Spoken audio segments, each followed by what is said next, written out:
What's up, guys? Welcome back to the Artie Lange Show. I'm sitting here with my buddy Chris Mannix from Sports Illustrated. Joining us, Dan Finnerty. Yeah. From the Dan Band. What's up, buddy? Oh, my God. I don't know. You look sharp. I do? Yeah, you got a nice brown hat and a corduroy. Does the sarcasm have to start immediately? It's not sarcastic. I thought it when I walked in. I was like, look at that. That's an You're outfit. going right at me. He's got that with love. He's got that Bagger Vance thing going I right look now. sharp. It's, Yeah, Bagger Vance. I got a 1938 cab driver from Queens look going on. Oh, it works. No, well, thank you. I'm trying to, I mean, Yeah. it's tough for me fashion-wise because I'm a type of guy that, I'm not built well. I can't buy right off the rack like yourself. Oh, yeah. You seem like a guy who's in shape, right? Come on. Look, I go to a uniform store, and I've been wearing the same thing. Is that like a lot of ultra hip guys have been doing this for years, though? Is that like one of those janitor shirts that you make $2 million a year, but you dress like you're working at an I go to the Exxon uniform store. Yeah. Do you go to the uniform store? I really do. Look, yeah. and then they well, whatever. You look on the radio. That's great. No, but But it looks good. We're on TV Thanks, man. too. I went. Oh yeah. Hey. Yeah, technically we're on television. I went to Catholic school, so I didn't learn how to dress. Now, how did Catholic school work out for you? Now, I'm being a creative guy and an edgy guy. That probably added to it because I never went to Catholic school. I went to CCD, catechism once a week. Oh yeah, it'll get you. And just that alone made me want to become a serial killer on some level. I really had really rebellious thoughts after going there. Oh, and yeah? I had buddies who went to Catholic school till the 8th grade, and they're all maniacs. Of course they are. I mean, Yeah. so it probably helped in your edgy, creative self, though, right? Well, I got out in 6th grade, but Yeah. but I still had to go to CCD. Did you get? Oh, okay, yeah. And the priest told us if we masturbated or had sex before we were married, in the Right. eyes of God, it was like killing a small baby. A small baby, which is weird. Wow, Yeah. that's pressure. As opposed All to a babies are huge small. one. Right, yeah. Yeah. Huge ones are okay because, it's a rough road. But this kid that I was sitting next to freaked out, and he was like, my brother's killed 4 kids. Yeah, no, me, God, that would make me a John Wayne Gacy type. Yeah, right. I mean, but when you hear stuff like that, it's so ridiculous. And it makes you, anyone with half a brain, a little intelligent, rebels against that immediately. And you could go one of a couple ways. One of them, you could become a serial killer. The other one, though, you could become creative like you did, don't Well, you the think? priests themselves rebel. In Right. the wrong way. Yeah, like in the uh-oh way. I mean, think of but it makes sense that this would happen to priests. And when you think of what the Catholic Church has done for the last 100 years, they basically said to these guys, look, when you're done having sex with every kid in Pittsburgh, tell us, we'll move you to Boston. Yeah, right. Well, shit. That's what they did. And to cover up the money and the hypocrisy and all this stuff. But they say to a priest, listen, you have to go to the inner city. You have to go to the heartland and farmlands where people have no money. You have to save these people. You have to see the darkest moments of a person's life. You have to save these people. And by the way, you can never have an orgasm. Yeah, right. I mean, that's not going to work out right. No, it's not God's plan. Yeah. No, but I you don't turned it into a positive thing. You're a creative, edgy guy.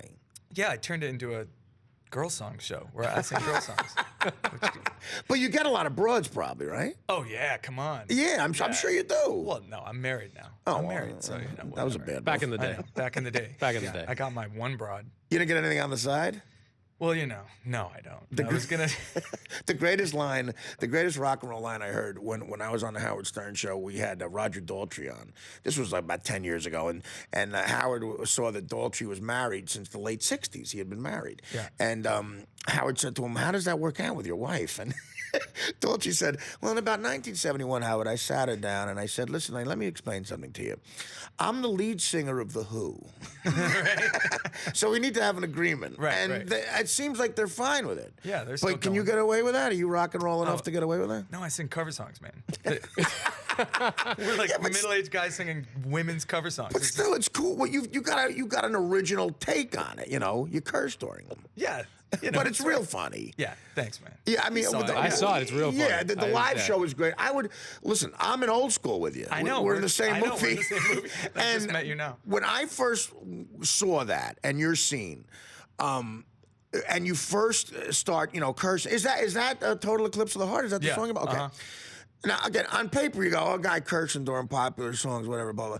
But as a comedian, the comedic timing of you and just your ability to perform is so perfect that, it's belly laugh type stuff. That's awesome. It seems like simple, we'll curse during a song, but the way you do it and the timing of it, your comedic timing is unbelievable. It's math. It's No, it's true, though. You're watching it and it makes you think that's actually how the song was written. Right, It's right. Like, this is, okay, that's that. That must be the remix version. And you had the the genius of that scene that it's at a wedding and everything. Yeah. And it all helps. And Will but- Ferrell's reaction. Oh is my insane. God! Yeah. Anything with Will Ferrell, and again, I've benefited from being in a few movies with him. You just have to sit there. What was the other one? I was in a movie called Elf with him. Oh, come on, I knew that. I play Yeah, a Santa yeah, Claus that he of gets course into a you did. huge fight with. Yeah.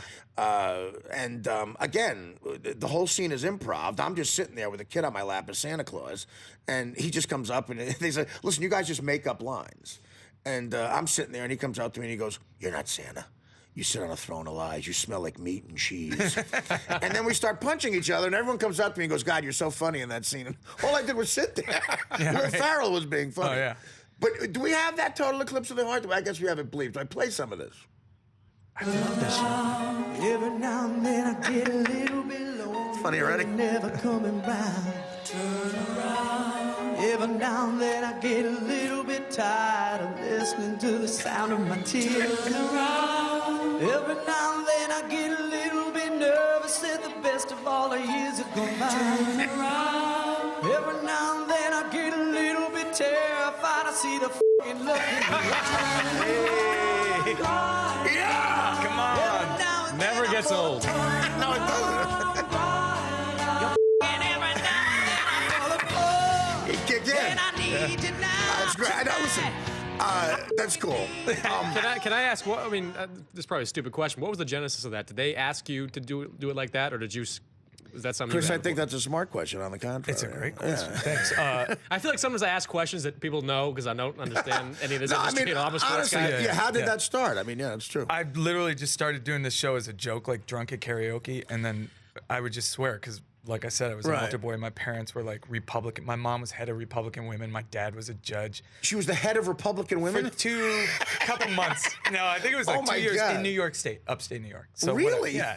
She was the head of Republican. It was an intense house. I'm telling you.